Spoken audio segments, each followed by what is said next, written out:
มาดีทุกคนเนาะสบายดีมาดีกันสิมารีวิวเส้นทางเนาะเส้นทางเขตบ้านเท่านี้แหละแถวบ้านเป็นทางไหนวะที่แถวบ้านนนกองเนาะไปเบิ่งกันได้เนาะ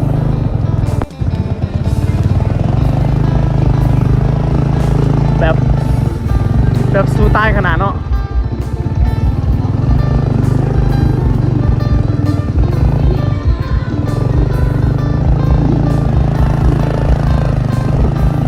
ก็เป็นเอกลักษณ์นะซูเปอร์ฮอนเดกระสูใต้ขนาดเนาะซูเปอร์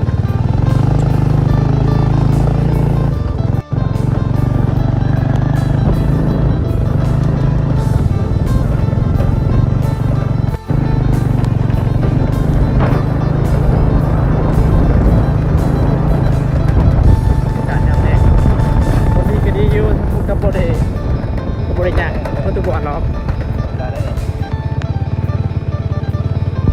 ตัวยังอีกนะ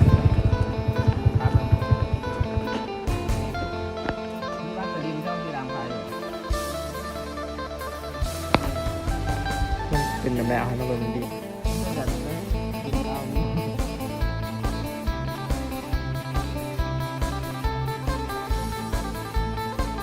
อยากจะบ่มีเอ็นเด้อทำไมเรากดมันก่อนโมเมนต์บ่เป็นสีขาวบ่จะไปเปลี่ยนหนาไหมเนาะเปลี่ยนหนาไหมเพื่อพวกได้ใส่ยิ้มเนาะพวกได้ใส่นี่เนาะซูเปอร์นี่ก็เห็นหานขาดที่ใส่บ่ไหลเนาะจอดทุกจุดเลย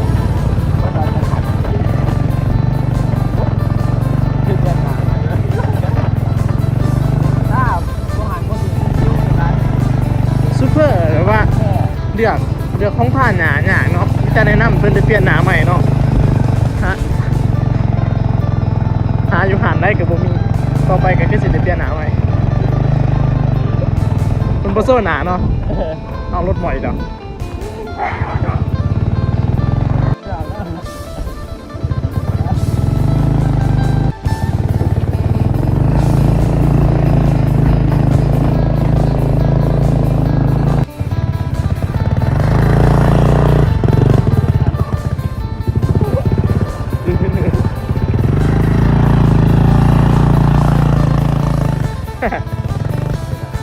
คือสิบวันเลยเนาะมันทางมาเท่านี้ซูเปอร์ว่าสู้ๆไปแต่รถหมอดจอด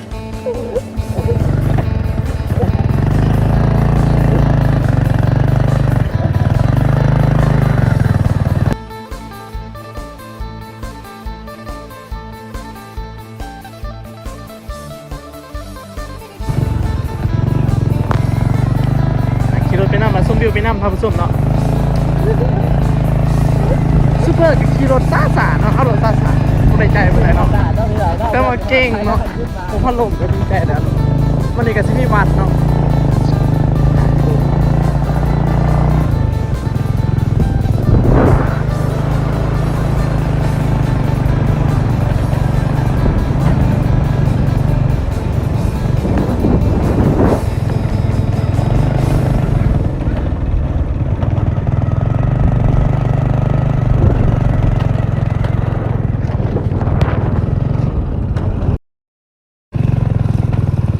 เดี๋ยวสิรีวิวให้ทางผู้ชมได้เห็นระหว่างแต่บ้านนนก้อนเนาะเดินจากร้านตลาดเขาไป5บ้านเขามันมีความยากสำหรับเนาะแล้วตอนนี้เขากับเก่าเขาสู่บ้านที่2นะเนาะคือบ้านนาสว่างเนาะเส้นทางก็เหมือนเดิมท่านผู้ชมยากคือเก่าเนาะเดี๋ยวสิคอยถ่ายบรรยากาศแต่ละจุดให้ทางผู้ชมเบิ่งนำกันเนาะตอนนี้เขากับเขาบ้านนาสว่างนะเนาะ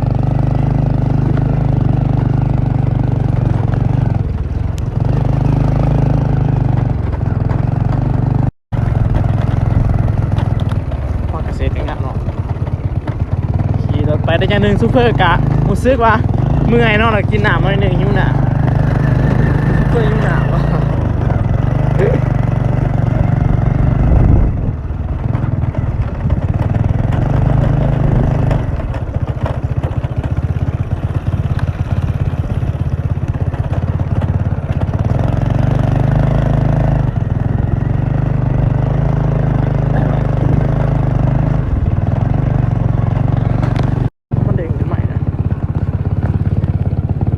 ก็สิมีหารเนาะไม่คายน้ำปั่นเนาะไม่ขายก็งามๆเนาะใส่ซุ่มไปเบิ่ง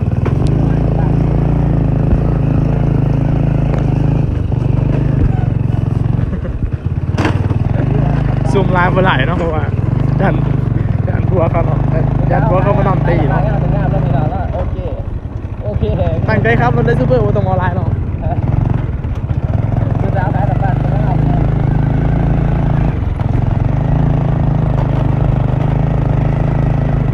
ผู้สาวขายน้ำมันได้ใช่มาในกาซิมีวัด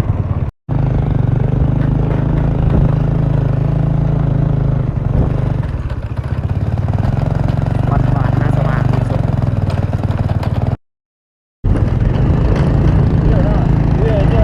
มาฮอนในกาเป็นบาทที่3เนาะบาทที่3มันคือบาทโน่นท่ายนั่นเองเนาะบาทโน่นท่าย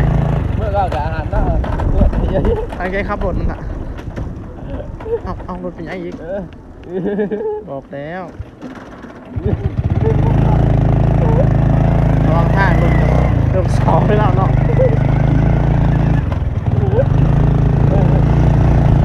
ยังอีกไกลเติมเนาะชอดบาทเนาะ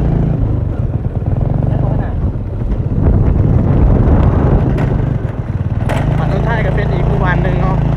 ที่มาอยู่ในแคบใช่เทียบมันก็ประสานเนาะในระหว่างทางการกับผ่านเนาะแต่ว่าก็เป็นหมู่บ้านที่หมู่ใหญ่ปานใด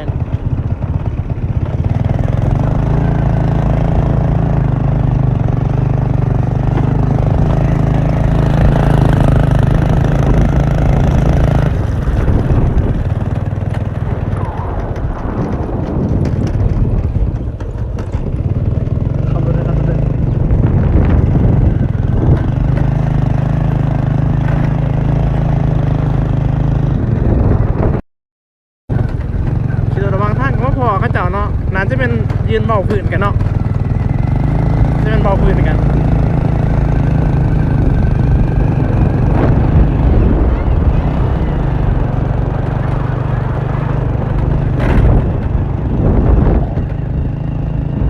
ไม่ค่าคล้ายหัวเนาะได้เลยคนง่ายด้วย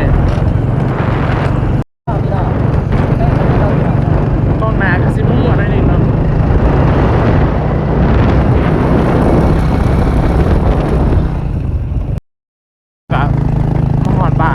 คำจะเดินเนาะผมซื้อว่าบรรยากาศเดิมที่คำนะเนาะเดิมเหมือนเนี่ยแล้วบ่ฮู้ว่าเฮาสิฮอดบ้านเฮาจักโมงเนาะแต่ว่าก็ต้องติดตามมึงตอนต่อไปเนาะว่าสิฮอดจักโมงว่าหนทางก็สิได้คอยขับเหมือนเนาะเพราะว่าทางยากแน่ช่วงนี้โอเคเนาะตอนนี้ก็ฮอดเฮือนไปที่เรียบร้อยเนาะถือว่าจนเหมือนเนาะหนทางก็ไกลเติบ30ฮอดเด้หนทางมันก็ยากตัวนี้ก็ถือว่าฮอดเฮือนไปที่เรียบร้อยเนาะ